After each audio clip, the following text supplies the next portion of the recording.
చిరంజీవి నమస్కారం పెడితే కూడా ఈ సైకోగాడు నమస్కారం పెట్టలేదు అనేది అదేదో వీడియోని తీసుకొచ్చి నిజానికి ఆయన నమస్కారం పెడితే పెట్టకపోవడం కాదు, ఆయన మాట్లాడుతూ సభలో ఈ సమస్యలన్నీ చెప్పి దయచేసి మీరు మా సమస్యలు తీర్చండి అనేది ఆ కాంటెక్స్ట్ లో పెట్టాడు.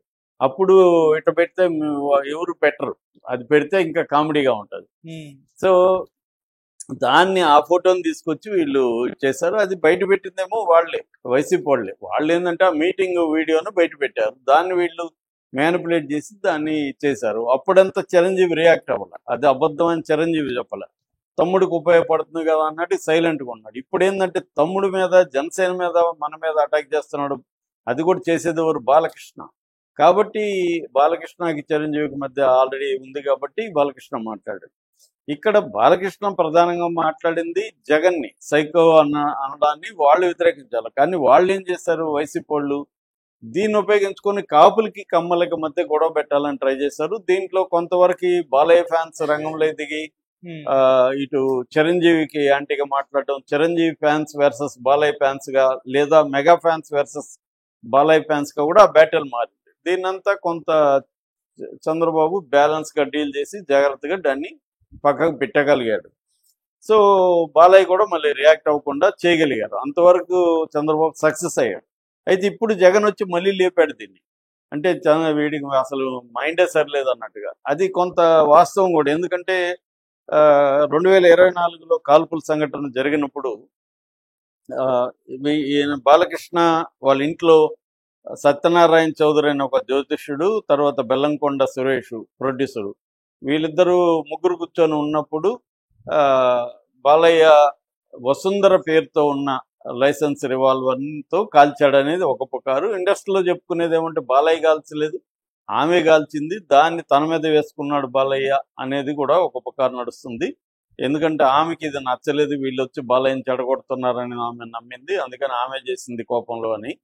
ఏదేమైనా బాలయ్య చేసినట్టుగానే బయటకు వచ్చింది. బాలయ్య అప్పుడు ఒక మెంటల్ సర్టిఫికేట్ కూడా, ఇతనికి మానసిక పరిస్థితి సరిలేదని నేనే సర్టిఫికేట్ ఇచ్చానని కూడా కాకర్ల సుబ్బారావు, నిమ్స్ డైరెక్టర్గా ఉన్న కాకర్ల సుబ్బారావు కూడా ఆ మధ్య ఆయన ఎవరు రాధాకృష్ణకి ఇచ్చిన ఇంటర్వ్యూలో ఓపెన్ హార్ట్లో చెప్పాడు కూడా.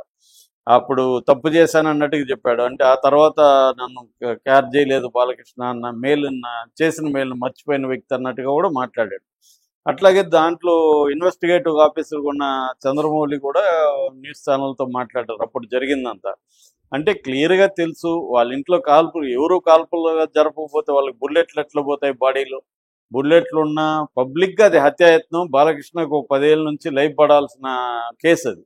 కానీ ఈ వ్యవస్థలో మ్యానిపులేట్ వ్యవస్థల్ని ఎవరు మ్యానిపులేట్ చేయగలరు, వాళ్ళు ఎస్కేప్ కాగలరు చట్టాన్ని. మ్యానిపులేట్ చేయని వాళ్ళే చట్టం కింద ఇరుక్కుంటారు. పేదలు, దళితులు, ముస్లింలు, గిరిజనులే జైళ్ళల్లో మనకి ఎక్కువ మంది ఉంటారు. మొత్తం ఇండియాలో గిరిజన పాపులేషన్ 8% ఉంటే జైళ్ళల్లో 20% ఉంటుంది. దాన్ని బట్టి మనకి ఎవరు ఎక్కువ జైళ్ళల్లో ఉంటారు. ఈ సిస్టాన్ని మ్యానిపులేట్ చేసుకోలేని వాళ్ళు, డబ్బు లేని వాళ్ళు, కులపరంగా బలహీనంగా ఉన్నవాళ్ళు, వీళ్ళు మాత్రమే జైళ్ళల్లో ఉంటారు. అలాగే బాలకృష్ణ జైలుకి వెళ్ళడం తప్పించుకోగలిగాడు. అప్పట్లో ఇదే జగన్ బాలకృష్ణకి హెల్ప్ చేశాడని కూడా అంటారు. ఎందుకంటే జగన్ కడప జిల్లా బాలకృష్ణ ఫ్యాన్స్ అసోసియేషన్ ప్రెసిడెంట్ అని, బాలయ్య అంటే ఆయనకి ఇష్టమని ఆయన వాళ్ళ నాన్నకి చెప్పి చేశాడని కూడా ఒక స్టోరీ వైరల్ అవుతుంది. ఏదేమైనా రాజశేఖర రెడ్డి కూడా హెల్ప్ చేయకపోతే అది అవ్వదు. రాజశేఖర రెడ్డి సీరియస్గా తీసుకొని ఉంటే బాలకృష్ణ జైలుకి పెట్టేవాడే. సో ఇవన్నీ మర్చిపోయి ఇప్పుడు అలాంటి జగన్నే సైకో అనడం అనేది జరుగుతుంది. కాబట్టి ఆయన రివర్స్లో ఇది అన్నాడు. అట్లాగే దీని మీద ఇప్పుడు బాలయ్య స్పందిస్తాడా అనుకుంటే స్పందించట్లేదు, సైలెంట్గా ఉన్నాడు. బాలయ్య ఫ్యాన్స్ కానీ బాలయ్య కానీ స్పందించట్లేదు.